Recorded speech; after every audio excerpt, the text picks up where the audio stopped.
think that it's necessarily going to be banned here by GENG.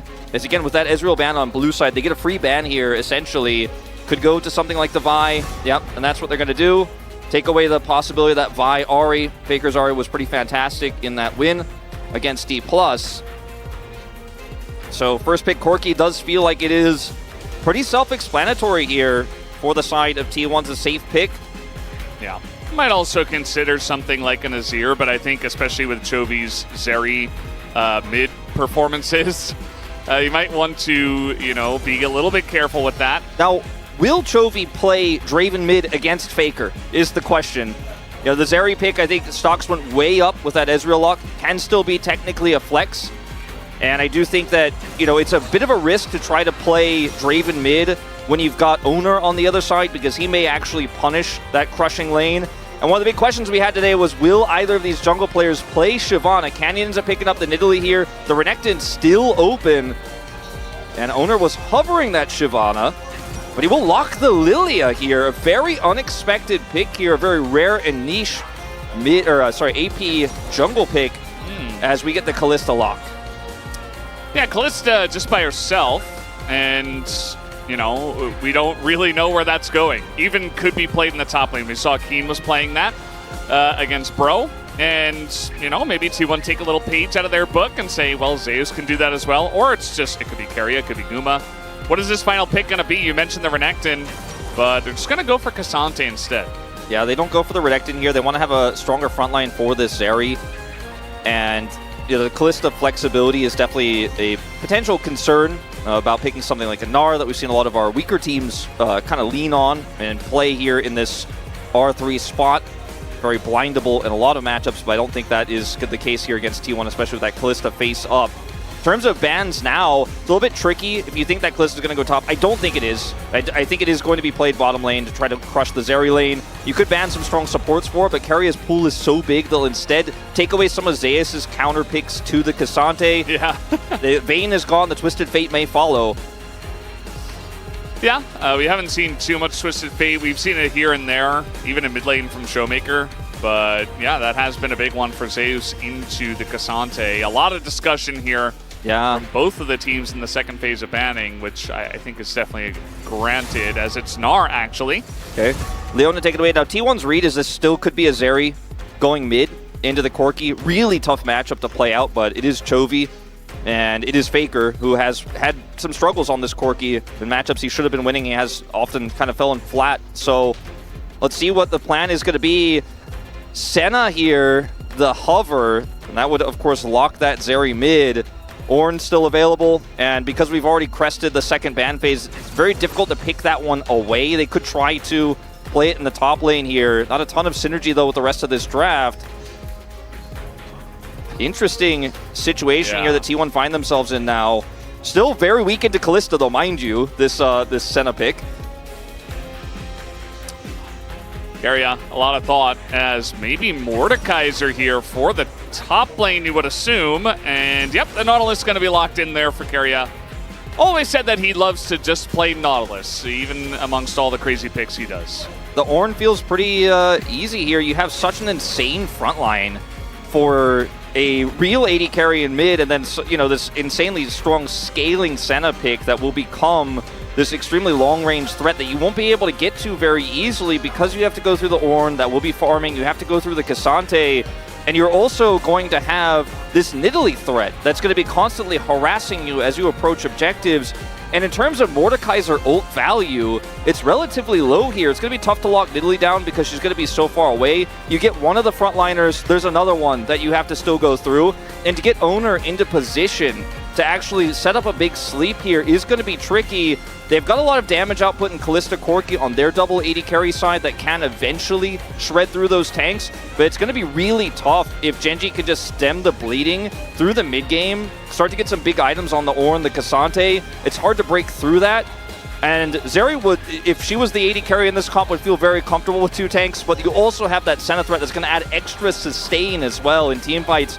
I'm going to have to lean towards GENG in the draft here, but I think T1 do have an opportunity if they could snowball things early, get some big ults from Lilia in the mid game, and get too big to fail, there is a way that they actually stop this GENG composition before it really gets fully rolling. Yeah, speaking of rolling, Lilia here for Owner, going up against Canyon's Nidalee. That's going to be a rough matchup. I do wonder, you know, how he is going to navigate that and see if he can make this Lilia pick make a bit more sense for all of us here in this first game. As we are ready, the top of the rift for T1 versus GENG.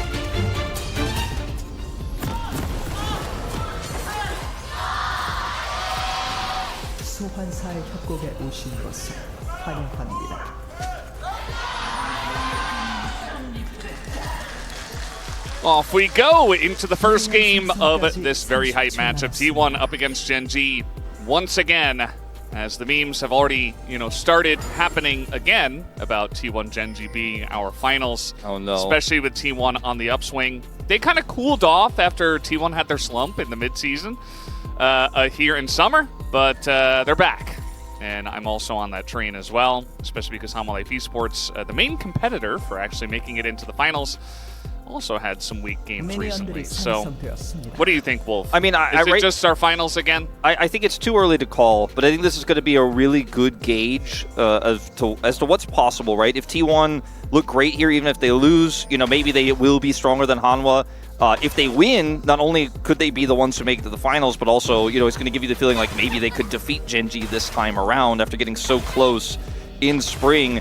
It was mentioned earlier, the Pays stats, by the way, I just want to refresh everyone on this. 3 kills away from being not only the youngest player to hit 1,000 kills, younger than Faker, but also the fastest in terms of fewest games played, he would also reach. So, you know, big milestone here, a little bit tougher to reach on the Senna, but 3 kills is all it's going to take as Faker ends up not really getting a great trade here in this level 1. This is definitely a pressure point where Owner could try to just go and use a, you know, set of abilities, you know, just Q, W, and then push Chovy back and give Faker an advantage. But otherwise, Chovy's just laning really well here, as you would expect so far in a matchup that can be quite tricky to play out for the Zeri in these first few levels. Yeah, it actually looks like he's the one putting on the pressure. Faker not really focusing on trading with Chovy, just trying to hit all the CS. Meanwhile, there was a ward that spotted Nidalee going into Owner's jungle, and so Owner will know that he's got to go into Canyon's jungle here. Chovy is pushing the wave so quickly that Faker's haven't used his Gatling gun to clear the minions and never able to use it to trade with Chovy. You saw in that last Gatling gun as well, Chovy's just able to walk it off and not take any damage. So Chovy just using the Q here to clear these as fast as possible with his autos, and then forcing Faker to Gatlin minions and not the champion. And that's when Corki's in that position, he's not feeling too great. Yeah, I think the big thing about it is you can always choose your fights as Zeri, right? As Corki, it's like, okay, I'm Gatling gunning, I'm throwing in a bomb, and Zeri's just like, well, I'm just not going to interact with you until your cooldowns are on, on cooldown. As Pays has not lost a game on Senna ever in the LCK.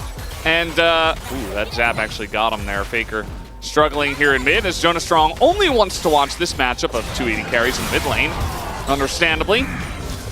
Bottom lane will obviously favor the Kalista here, and Owner's over here will use this lane pressure to steal the Gromp away from Canyon.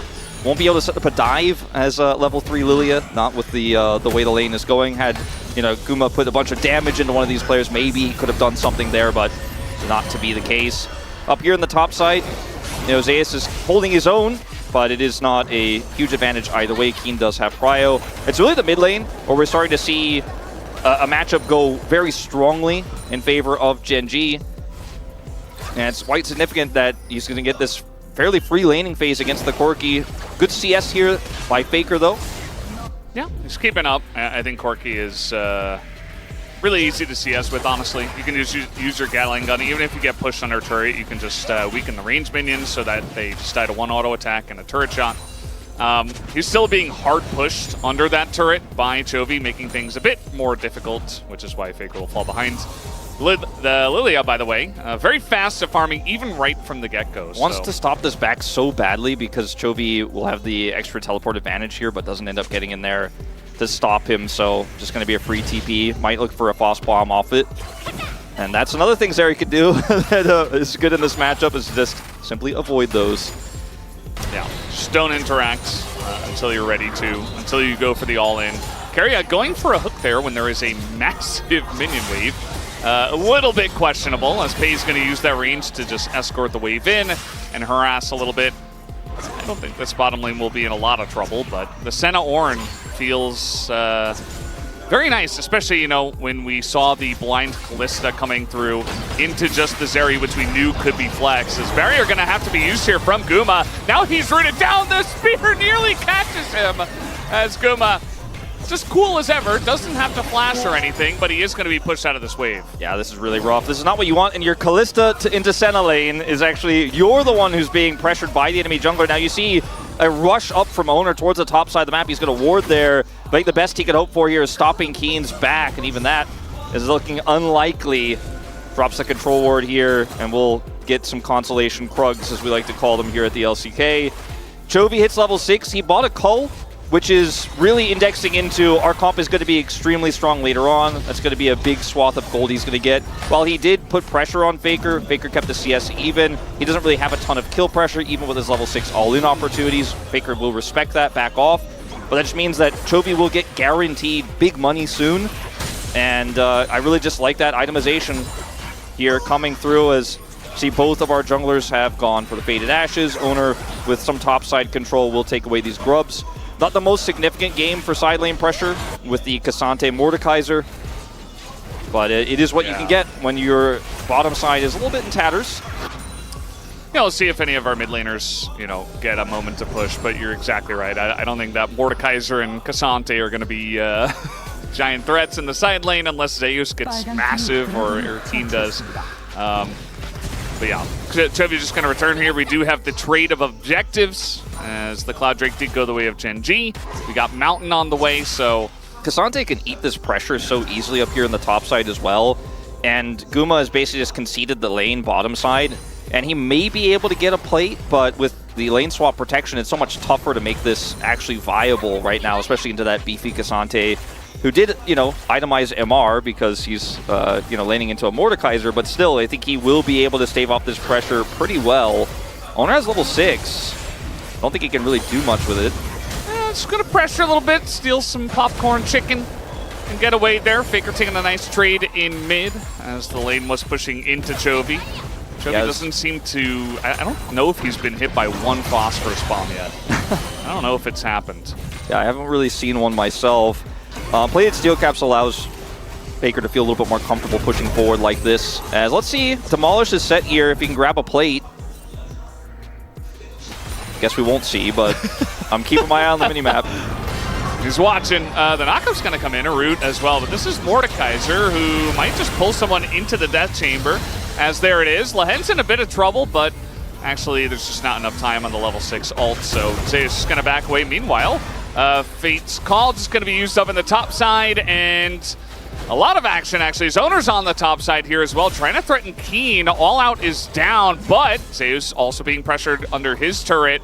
Who's going to be the first top laner to fall is really the question, as the sleep will come in, but the Senna ult helping a bit. A lot of tanking goes in from Guma, as Keen is very low, but no kill just yet.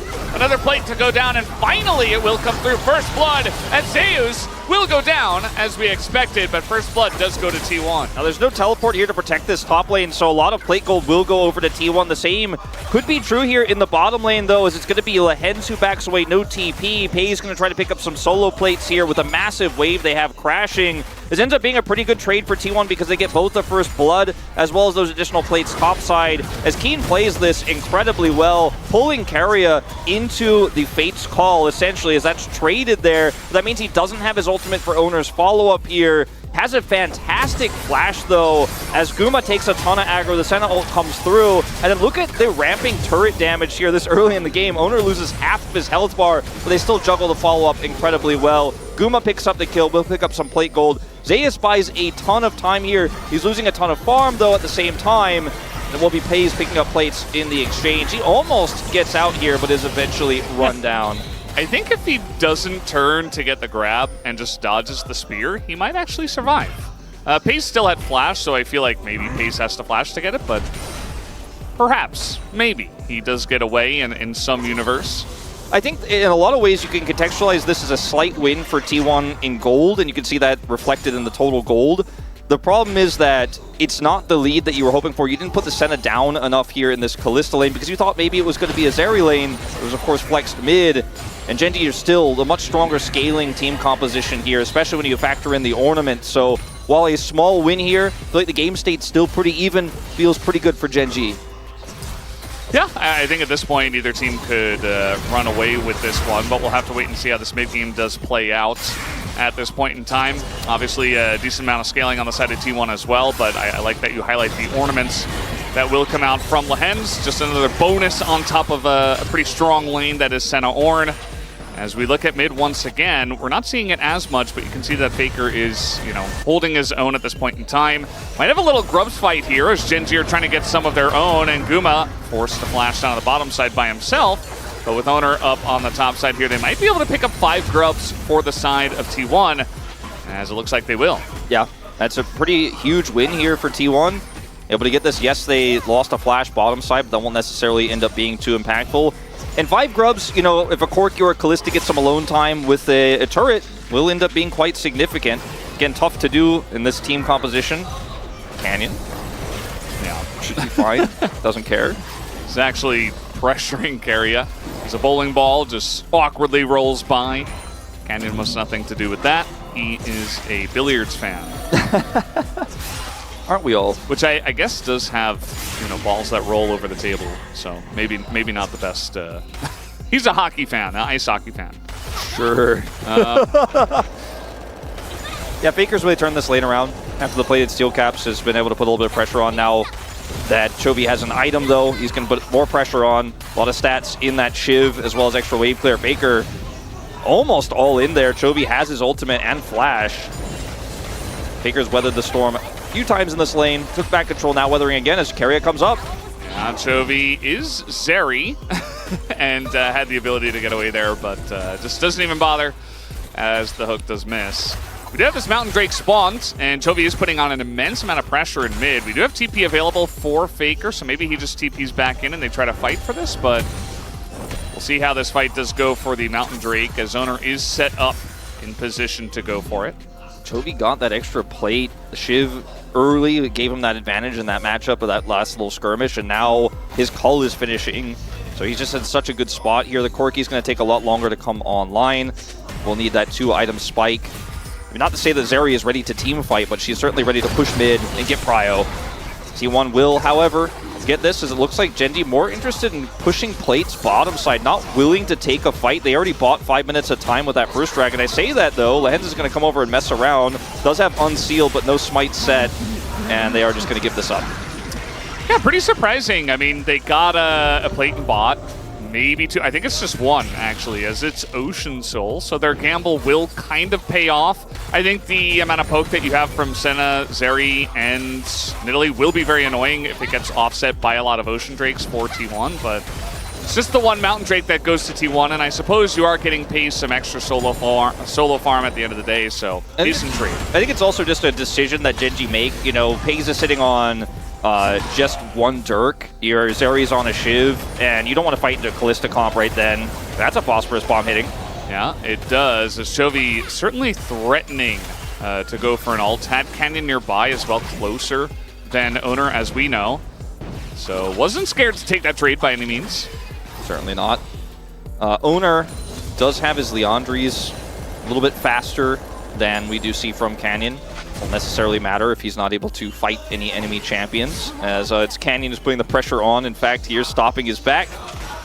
And Rylai's is done here for Mordekaiser, so this is a very strong moment for T1, even though the Corki isn't quite online. I think Genji should respect it. Yeah, Faker doing a bit of damage, but also takes some of his own, and they have the sustain from Senna and Nidalee. We have seen this combo before, where it's like, okay, you want to poke on us, but then we just heal everything, because we have double healing champions that are also fantastic in the later stage of the game. But either way, we are going to get this TP up from the side of Zeus, as it does look like they do want to go for the fight. Keen just in the front line trying to zone this one away as the smite. Where will it go? It does go to Genji, as Lehens is in the death chamber, but he is still alive.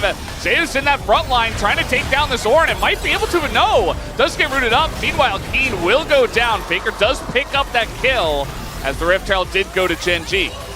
really a split read here from T1. They sent Zeus bottom. They had Kalista pushing top, and then they suddenly opted to fight. They ended up winning the fight, and they got a kill onto Keen, but they lost the objective. Guma looks like he's still going to be able to get this turret after winning the ensuing fight, but it looked like T1 were just going to give and try to get advantages in top and bottom instead. But late committed to the fight, and then we're still successful there. Again, Corki not very strong just yet, but the Mordekaiser ult is game-changing when you can just pull an Ornn out of the fight. Then you have, of course, a ton of damage output at this stage in the game. You can see GENG have Keen set to frontline here. Lehens drops the Ornn horn down, but is pulled by Keria here, so unable to activate it. And then you can see Guma doing tons of damage to Keen, who's forced to flash. A very late combo to the objective by T1, a very late join. They still end up grabbing the kill onto Keen, still get that top turret, and they just don't want to give GENG any more time-buying tools. Unfortunately, though, the Herald did go over, looks like charged mid. Yeah, did a bunch of damage to this mid turret, but the first turret blood did go the way of T1 up on the top side. That was Guma, that after the one fight and the kill, they say, okay, we can use this to get some extra gold, and it's actually T1 that are in the lead of gold after that play. So still very much this game is hanging in the balance. We don't really know who's going to take it by the end of it, but still very even as T1 strike back in the top lane. Still no turret taken for GENG themselves, although there are a couple of weakened turrets that they might look at in mid and bot. It's really interesting, the tank itemization as well here for GENG, because you opted into MR in the matchup into the Mordekaiser as Keen. You have the Rookern, and then of course Lehens laning into the Kalista, opted into the Frozen Heart. So you have one MR tank, you have one armor tank in this situation. So target selection, I think, will be pretty important here for T1 when we get to some of these fights. Obviously, they could both get their weakened part. You know, Keen could build some armor, and we could see some MR for Lehens later on. But at the moment, that is kind of a binary itemization they do have at this moment in time. Triforce is done here for Faker, and his tiers well stacked, but he doesn't really have the pieces of the Muramana just yet. That's going to be, I think, where T1 really want to hit hard. So when they hit that 2-item spike for the Corki, 50 seconds till this dragon spawns here. GENG looking to group. Yeah, I think it's a really good point, especially because T1 are going to have this extra strength, whereas GENG, they want like 2-3 items on the Zeri. Chovy hasn't really had his moment. He's farming well. And then they also have the Senna that at this point in the game is just kind of slowly falling behind, not getting a lot of levels, not getting a lot of farm, obviously. And so for GENG, they want to wait. They want to sit back, whereas T1 are like, okay, we want to hit this Corki spike hard. So we'll see how these two things clash, especially with the Ocean Soul. I think that GENG can give a couple of Drakes away and not feel too bad about it. But let's see how the fights actually break out. Yeah, the Ocean Soul is going to feel pretty good into Spear Poke, you know, but otherwise not too impactful as Keria. Ooh! Yeah, it's going to be a catch here on a Keria, who is in a bit of trouble as the Fate's Call will have to be used and does get him out of dodge. Meanwhile, Keria elects to go back in and nearly takes a huge chunk of damage from the spear. I love how Lehens predicted, of course, the Fate's Call is going to come out and just sends the ult to Guma. He's like, all right, okay. Faker looking for an all-in here, potentially pushing Chovy away. Like you mentioned, Chovy just doesn't really have any items yet. He has the Shiv, which is good wave clear, but the Triforce here for Faker is where he's really going to start to put his mark in this side lane. And the Dragon is live. However, neither team having enough control to really contest. Lehens doesn't have ultimate. They're very aware of this, but he's still a strong front line here. And it's a bit of a late group. Faker backed, did buy his Warhammer. As a little bit of indecision. Looks like GENG do want to fight for this, actually. They see Owner starting it. A bit of poke already coming down on Owner. That's a massive spear getting him down towards half health, as maybe T1 will reconsider. But no, they've got all 5 members around this area. So now Lehens is going to walk towards it. Kalista, got to be careful about that, as Guma will punish quite a bit. Looks like a 5v5 brewing for this first Ocean Drake. Yeah, looks like it.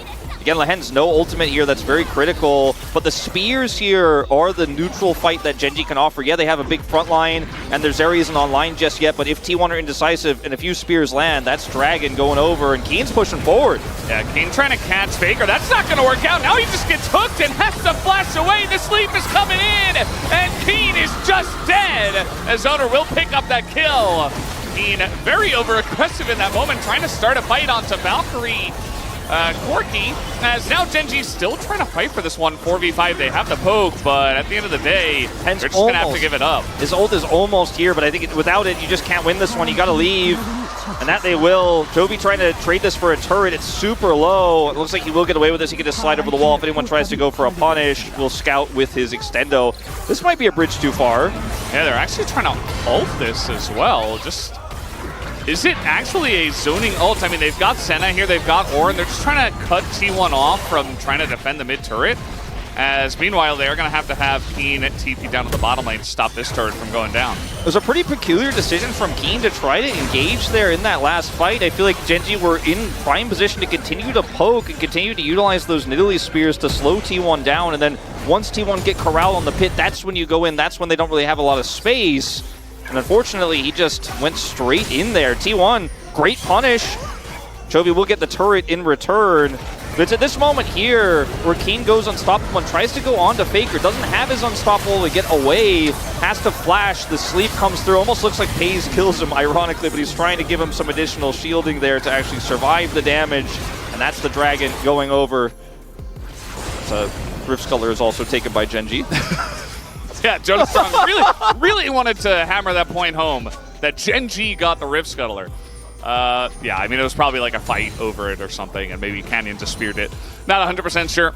As we were watching the replay, I feel like Keen as well, he also could have just hooked, or rather flashed the carrier hook as well. It felt like he was very confident that they were going to win that fight, even if he did miss the stun, but the other problem, yeah, he just got caught up big time. The problem for him, too, is if you look at his itemization, it's all, you know, for the most part, MR that he had at that moment did have plated steel caps, but you know, he's just not as tanky as K'Sante could be in an AD matchup with a Rooker in there, and just ends up kind of getting chunked down. Faker's transformation is complete. Muramana is done. This is the 2-item spike. They're not going to be able to take a Baron with it, although, you know, if you're a T1 fan, you're like, maybe we could. Maybe not in this case, but you definitely can put a lot of pressure on this next Dragon fight in 3 minutes' time. They do actually have an insane amount of Baron damage with Callista, Lilia, and Corki, and they also have Mordekaiser to trap Canyon. I mean, maybe if the timing is right, yeah. It's not impossible. It's still extremely early, but maybe. I mean, GenG are aware of this possibility, and that, you know, T1's nature around 20-minute Barons. You know, it's 22 minutes in, 2-item spike for Corki. So they are putting a lot of vision. They are grouped around this Baron. And like you say, with Rend and the Mordekaiser ult, you could do some fancy footwork there, but if you end up trying to take Baron and failing, the game basically ends as Hook comes through. Yeah, that is Lehens. He's got some backup this time around. There have been a couple of awkward moments. Now the ult is going to be sent into the Orin as now the TP comes in. Lehens is dead though. I mean, this is no way for him to get out. That's a pick on a Lehens, and now T1 absolutely could consider this Baron, but still a very even game, and it looks like they just want to go for mid-tier 1 instead. Guma just going to flash because he went the wrong way. Yeah, wanted to go very fast to mid, I guess. And, well, he will get in there as Keen going to be pulled back by the Mordekaiser. Got to be careful, getting very low. I mean, he has that Rooker, but it's not going to last too long against all this magic damage, the AP damage coming through. They get the kill onto Lehens. He has teleport, doesn't have his ultimate, which was shut down again in that fight, so no value there. But I think that T1's still going to respect the possibility that, you know, if they try to do this Baron, GenG wins a team fight. It's lights out. With said teleport, GenG are going to clear the vision and force T1 to come. Yeah, they're going to force T1 to come here. Zeus has TP, but they've got to be quick about this. It is a Senna, mind you, but T1, they're very aware of this, but they just don't have vision. I feel like this Baron is too slow. I don't know. They just don't quite have the same amount of damage, and it's still very early, but yeah, they forced T1 over. They got the TP, and they now got the TP. Keen gets a turret, I guess. Yeah, I mean, that's good. That's a good trade for GenG. They will just send Zeus down there. Runins is done for Chovy. I mean, he's starting to build towards some lifesteal here. The Zeri is starting to come online, and I keep mentioning the Zeri, you know, because if T1 don't get to have the fights they want with this Callista Corki 2-item spike on the Corki, then GenG just becomes so difficult because their comp is so robust. But if you fight like this and you're super split and you don't clear all your teleport wards, then Lehens will just die again here in this game. He's cut off. Keen wasn't there. It's a really unfortunate moment there for GenG. They aren't able to take Baron. GenG start a Baron, they get a teleport, get a turret. Very close game still. Yeah, TP now into mid. This one from Chovy, so not the biggest steal in the world. Doesn't look like he wants to be on the split push at all. Wants to be ready to go if we do start up a fight right away. And it seems like GENG want to do exactly that here on this Ocean Drake. Lehens has Smite set on his Unsealed. He's ready to potentially double smite this one with Canyon here. A lot of damage. That combo very difficult to steal this one away as T1. Chovy? Oh, the ult here from Carrier. They're going to catch Chovy, and he should be going down. Down he goes. As meanwhile, GENG trying to do something in mid, but Guma's just hopping away. Keen trying to go 1v3 here, nearly takes down Faker. But at the end of the day, it's 2 kills for the side of T1. Carrier still on the chase here. Lehens in a lot of trouble against this Kalista. And slowly and surely he's going to survive, actually. Does not burn down. They're looking for a Baron. Maybe gonna go for it. Faker's doing the dragon for some reason. He does not have teleport, and I don't know if they saw him. It looks like he was seen on the ward. GENG do know. They're gonna come over here and contest this. Lehens has no ult though. This is gonna be a Hail Mary. He has smite, but no flash. Yeah. How does he get over the wall? Well, I guess he's just gonna try to walk in from the top side. That's not gonna happen. I think he might just have to go over to Canyon on the steal as the spear really catches it, but no, with the Kalista, an easy secure here for T1. T1's punish game has been so good this game. They see a target out of position, and they are not afraid to collapse. Keria, he's playing Nautilus. We talked about Nautilus, Kalista. Keria's been a good Nautilus, and he wasn't landing into the Zeri, so we didn't really mention it. But of course, obviously in team fights, Nautilus one of the oldest counters in the book to Zeri. Point and click, set up the knockup. Very easy to lock Chovy down there, and GENG's setups have been a little bit rocky, to say it nicely. They will be able to, it looks like, even up the dragons here, but it feels like a consolation prize in comparison to T1's Baron. When you consider the amount of map control it's going to come with it, and the fact that it's just a second Ocean Drake here. So you got something back at least, but T1, this is the lead you wanted to snowball. They found their moment. Yeah. Now they're going to start ripping this mid turret off the map. And if you remember their matchup in round 1, the longest game we had was 26 minutes. GENG just smothered them in 2 games. One was 26, one was 24. So now T1 up against GENG, finally putting up a good fight, and perhaps GENG just weren't quite ready for this level of fight, you know? T1 are certainly bringing their A game today as well. They're going to lose the blue for some reason. Canyon just going to take that down with the spear.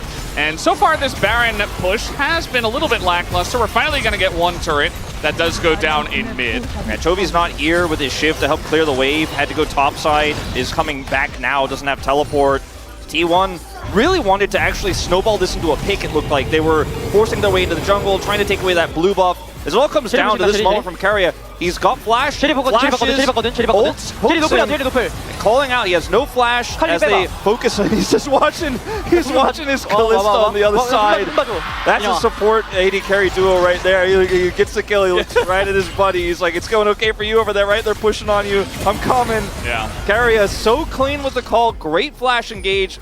Big punish onto Chovy, and that's the gold lead kind of ballooning here now for T1. Yeah, I mean, one of the things for T1 that they were struggling with was I think that Keria was a bit kind of all over the place. His calls were not crisp. He would sometimes just kind of die for no reason in some of their other matches. But it really feels like today he's got his head on straight, and if he's got that, well, I say that, now he's a bit caught alongside Aguma as they're trying to get onto Aguma. Keria is just going to get Fates called away, and double TP are coming in. T1 trying to turn the fight as the ult goes in. The death chamber onto Chovy, and this front line, that third triple knockup comes in from Keen as he's going to knock that one. Faker's just chasing Canyon into the jungle, but he's not going to help out his team until right now. Misses the Valkyrie over the wall and is not able to get on in there. Not even sure if he wanted to really get on in there as GENG, they're turning this game around, trying to take down Owner now, who is a bit alone. Finally, Faker will come over and try to punish, takes out Keen, and he might just have the damage, forces the flash from Pays, so that they have to get away from this one. Owner still on the chase, looking for a bowling ball, as actually it's Faker who does get in there with 1 auto. 1 auto's enough, and that's it. I mean, that's rapid fire cannon damage coming through here from Faker. Chovy gonna try to look for a punish here onto Owner potentially, but I think a bit optimistic. as they just were split there on the call. Keen once again kind of going in, hoping he could take Owner out in the 1v1 because he's got so much MR, even though he was low. Lehens? Yeah, Lehens TPing in, but we have Carrier nearby as well. I think actually GENG have to back away from this one. Yeah, bit of a disaster. Uh-oh, yeah, Lehens might just be dead. No flash, and really no hope. Gets a heal from the Nidalee, and then just dies. And the TP, a bit desperate, to say the least. T1 still in control. I mean, these frontliners have been punished so hard by T1 this game. 1 in 5 for Keen, 0 in 3. Lehens caught multiple times this game trying to make plays. Keria? Yeah, speaking of trying to make plays, we saw a pretty good one from Keen in the last fight, but at the end of the day, ooh, Hook is gonna miss. If he hits that wall, I think maybe he just gets run down by GENG. Keria's had such a great game. Faker and Keria both, 9 out of 11 KP here in this one. This fight was super broken up, very messy. The double TP here, Keria looks like he's a little bit out of position, but with double TP, you can turn the numbers game on this one real fast. Guma actually gets out of the engage, has the Fates call to pull Keria back in and use him as a secondary engage tool.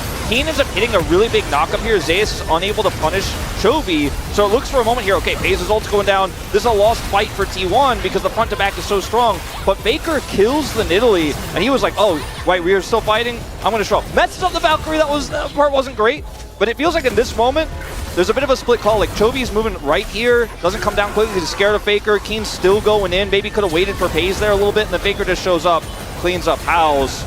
Very broken up, but very solid turn here from T1. I think if Faker hadn't chased Nidalee, maybe the fight's even more one-sided, to be honest. Yeah.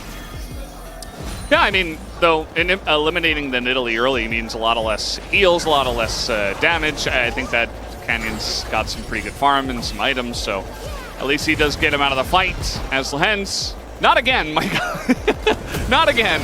As take a look at the gold differences here. Actually, a pretty big one as Owner. I mentioned that Canyon was decently fed, but Owner is certainly very far ahead of him at this point. He has his Zonias, so I mean, he's somewhat tanky and can really set up big ultimates, especially when he has flash like he does now.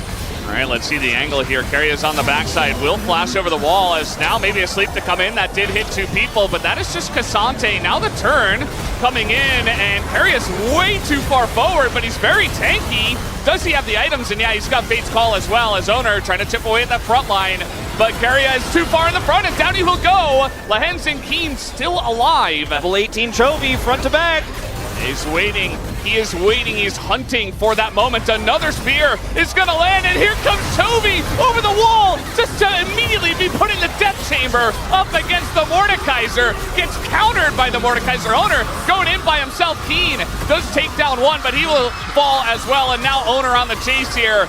Should eventually be able to take these two out, I would imagine, or at least keep them around in time for Guma to come over. As the Lilia so slippery, just gonna run away. That's fine as well. 1,700 damage for Owner in the fight. He did so much with Leandri's, just constantly applying that to these frontline tanks. And now T1, eyes on the Baron here, potentially. TP coming through from Faker, who picked up IE, his 4th item after that last fight. Great ultimate there from Zeus. He won't have it for this one to keep Canyon out of the pit, but he doesn't have flash, so it's a one-way trip. Faker's just so fed. I mean, like, he's disabled a Valkyrie into people now. He's 5-0-7 matching Owner, who's also throwing bowling balls over the wall. He's so late. So low. Yeah, there's just no way GENG can get in. Yeah, and Lens just TPs to clear ward. T1, I feel like, pretty much locked this one up. Looking back at this fight, Keria goes in super deep, right? And it looks like, okay, the front to back is online. FaZe and Chovy are going to get it done. But it's the ult from Zeus that happens in the moment's time here after Keria goes down. When Chovy chases and goes in, that just prevents him from really getting any value in this fight. It talked about how there's not great targets. It's hard to get on top of the Zeri as the Mordekaiser. But if the Zeri gets on top of you, then it's a lot easier. And then Chovy is just instantly out of the fight. FaZe is trying to offer back some additional damage, but it's really just his ult. There's too many threats here, and Owner's Leandri's damage is just ticking on everybody as Faker, with that assistance of Zeus pulling Chovy out of the fight, is able to help clean up house, and Owner almost goes down here, but is able to buy enough time, as you say, for those 80 carries to come up. They get a Baron off of this, and now we're talking about inhibitors here. They have really been able to make this comp work, hit its spikes, and then snowball incredibly well after some good punishes. I think that call to go in like that from Chovy is one he will definitely regret. Yeah, you know, when I first saw the draft, I wasn't convinced, but thinking about it more, the Lilia tick damage alongside a Morellonomicon against double healing champs and double tank, especially from ahead, it's just so impressive. Like GENG, they're trying to heal through the damage, they're trying to tank, but their front lines just get absolutely melted. You mentioned it was like 10k damage that Owner did in that last fight. It's absolutely absurd. You just don't see numbers like that. Yeah, not on a Unless Lilia. it's Ezreal. Yeah, on an Ezreal, sure. And I mean, a team fight that long where he's just constantly applying that burn. He has a Rift Maker too, so he's got some sticking power, you know, with the Zhonya's. I wouldn't go as far as to call it like Dead Man's Plate tank Lilia like we've seen in the past, but she's relatively tanky here. And now Jaxo, speaking of tanky here for Guma, and I think they feel like with these Morellonomicon applications that he's able to get so consistently, they can just outlast in these team fights the Mordekaiser being able to just isolate a single target. Namely, you know, if it's Chovy, that's fantastic because he's the one who has to really get the damage done. Pays is getting more range, right? He has his LDR. He is a threat somewhat, but it's still not the same kind of threat that Chovy is, and he can't get it done alone. Yeah, absolutely. So, I mean, we're here in this spot where it looks like T1 are pretty much on the doorstep of winning game number 1. They haven't taken an inhibitor yet, and they still are going up against Ornaments. As Faker's just going to be caught out and just killed. Down he goes, right as I was saying it. GENG trying to fight their way back into this game. As they do get that pick, and now Keria just going to try to peel for the team. They have to use Fate's Call. Meanwhile, in mid, Zeus wants this inhibitor. Yeah, I don't think he's going to be able to get it, though. T1 just going to use these empowered recalls to back. Zeus can't actually commit any further. He is Mordekaiser after all. It would take him a few autos to get through that one. It's finally a moment where Lehends is able to punish. They know Faker has no flash. He Valkyrie's early here in panic, and I mean, there's not much he can do. He's so far up. But once a Valkyrie is down, it's just an easy lockup here for Lehends. And then their owner's like, well, maybe I'll start burning them. Not this time. And they also lose Fate's Call, which is an extremely long cooldown here for this next Dragon fight. Sole point here for T1. And yeah, that Owner is just going to be pulled back into the team. The Cassante gets the jump on him, and Owner is dead. And now GENG have prevented the Ocean Soul, which would have been massive up against all this folk. They're trying to push maybe mid here to get an inhibitor in return, but again, it's so risky. By the way, 1,000 kills, fewest games, youngest player. Pays gets it done here. He's the one that secures that one. But they don't get the inhibitor like you said. They lose the Dragon here. That's 5 more minutes of time for Ornaments to come through. And I feel like T1 were really pushing the train almost all the way to the station. They had the snowball rolling.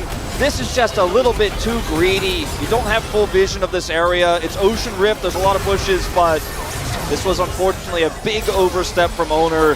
That's the Dragon going over. They get no inhibitor in return. And if GENG could just weather the storm a little bit longer, this comp is unbelievably strong. They have QSS for Chovy. Absolutely. I mean, look at the gold now. It's taken a big plummet there on the graph, and it's partially because there were a couple of shutdowns. They got the Faker one in top, and then they just got Owner in bot. So it's a lot of extra gold going into your carries. Pays, you know, he just got fewest kills, 1,000 kill. Well, guess what his 1,000th kill was? It was on the super fed Lilia. So a ton of gold goes over to the Senna, who is out of her trough and is ready to go. Level 15, almost 16. And GENG, I mean, there's a world now where they win this game. Yeah, no, they absolutely could. Especially if they start getting some map control back here, Baron in a minute. Yeah, he is huge. He has 160 extra range, plus 80% critical strike. Yeah, I mean, he's quite large, and his follow-up damage is real. If T1 don't get the jump on a single target, and without map control, it's much tougher for Keria to make those heroic plays they're making all game long. And it's not like they've lost everything, but GENG are now actually starting to take it away. They're putting that vision in the river near Baron. Baron's up in 30 seconds. You know, some critical ultimates have come back online. Guma does have the Fate's Call. Owner could set up a big sleep here. He's got his Zhonya's. But GENG, I mean, all it takes is a struggle to get Mordekaiser into position, and Chovy gets to have the front to back he almost had on that Dragon moments before. Yeah. And then this composition works the way we've been saying. If we get to the late game, it will. It's very late game. We're almost 40 minutes in. But now that T1 have lost map control, GENG have a chance to seal the deal here. Yeah, and maybe GENG's read on this meta is that a lot of games recently have been going very long, and this comp really does kind of outlast. It just goes the distance, and it just keeps on going. The Senna, the unlimited scaling, and the Ornn with all the ornaments, you just get kind of out of control eventually, and GENG are so good against really strong teams at coming back from deficits and just never letting go of the game and just getting all the gold even from behind. And here we are again in a situation where it looked like T1 were just going to win and run away, and it was going to be a really big upset and really make the series interesting. But now GENG feel like they're back in control. Yeah, it's still interesting. It's not over yet, but GENG making the plays. Yeah, they're trying to isolate this front line, actually, trying to get on top of the Mordekaiser. But now Faker going to go into the fight and immediately just die as Toby will take him down and punish Faker in the mid lane, as now Zeus has to go into this one. We do have a sleep as well. Lilia, Owner trying to do the damage, but this front line is just so tanky. Owner, though, going to go golden. Is it enough as Guma soloing down Keen? It's a very close fight, but at the end of the day, you see Chovy and you see FaZe on nearly full health. And GENG, it looks like they may have just done it again. Yeah, looks like they may have. It's been a few games this season that GENG been brought to the brink. It looked like maybe it's another win, it's another loss for GENG, but maybe it's not today, maybe it's not in this first game. The flyby extendo beam is going to miss. It looks like Owner gets out with his life, but that's not going to stop this Baron from going down. And there's a lot of standing gold, not that they really needed 40 minutes into the game here in all of these turrets. That means T1 will have some extra bastions of defense, but look at how awkward this setup is here for T1. Owner goes up to try to clear the wave. He's completely away from his team. While this is going down, Faker's not here. Valkyrie into the fight? Yeah, you Valkyrie forward here, you're doomed. But he has to try to close the gap, because if he doesn't get any closer, he's doomed. I mean, damned if you do, damned if you don't. If he just walks away there, they lose the 5v4. I don't think he should have Valkyried in. I'm not going to defend it. But I also think that he realized the panic of the really bad setup his team had there, while Owner is just going up as Lilia to clear the wave. Sloppy setup here for T1, and they just get pulled apart. That's Baron for GENG. And at this late stage of the game, they can group as 4-1 here. They might be able to actually take the first inhibitor of this series. Yeah. They only got one grub, you remember from the early game where not a lot was happening. But take a look at the actual human nexus that is FaZe right now. He is a turret, and nobody can get on top of him. Nobody can close the gap between them and the Senna, and everybody on the side of T1 is just taking massive poke damage. Nobody can escape the wrath that is FaZe right now. And, you know, he's got 1,000 kills. He's got over 1,000 assists now as well in the LCK. And GENG, off of the backs of him in this very strong late game comp, might just end the game here. Keria, desperate to try to stop the push from coming in. Faker doing a lot of damage, but immediately the heals come in. So many minions starting to stack up here. Great front line. FaZe could just hit Faker from so far away. Yeah, there's just no way for him to ever fight that 1v1. Keria trying to stop the wave. Guma trying to do it as well. As down will go Chovy, but there's a second, even stronger AD carry that's left over. It is FaZe on Senna. As okay, got a little sleep coming in. Trying to delay. Faker trying to get on in here, but Owner just falls, and immediately Faker will as well. Canyon might go down. No, he is actually going to live somehow. GENG take game 1 in 42 minutes.